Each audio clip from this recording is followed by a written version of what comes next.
मराठा आंदोलक मनोज जरांगे पाटील मराठा आरक्षणाच्या मुद्द्यावरून पुन्हा एकदा आक्रमक झालेत. त्यांनी राज्यभर आंदोलनाची घोषणा केली. आज सकाळी त्यांनी अंतरवाली सराटीत पत्रकार परिषद घेत आंदोलन करण्याचा इशारा दिला होता. त्यांनी सरकारकडे काही मागण्या केल्या होत्या. तसंच मराठा समाजाला कुणबी प्रमाणपत्र वितरित करण्याची मागणी केली होती. या पत्रकार परिषदेनंतर मराठा समन्वयक समितीची बैठक पार पडली. या बैठकीनंतर जरांगे यांनी आंदोलनाची तारीख जाहीर केली असून 30 मे पासून आपण आमरण उपोषण करणार आहे.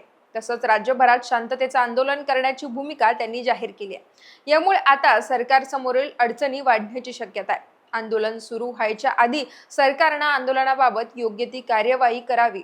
एकदा आंदोलन छेडलं तर पुन्हा माघार घेणार नाही, आपण कुणाचंही ऐकणार नाही, अशी थेट भूमिका जरांगे यांनी घेतली आहे. यावेळी मनोज जरांगे यांनी विविध मागण्या केल्यात.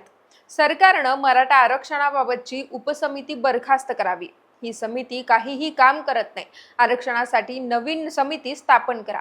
हैदराबाद गॅजेटनुसार मराठा समाजाला कुणबी प्रमाणपत्राचं वाटप थांबलं आहे, ते पुन्हा सुरू करा. 1994च्या धर्तीवरच आम्हाला जी हवा आहे. 30 तारखेला सरकारला गुडघ्यावर आणणार, अशा शब्दात जरांगे यांनी आक्रमक पवित्रा घेतलाय.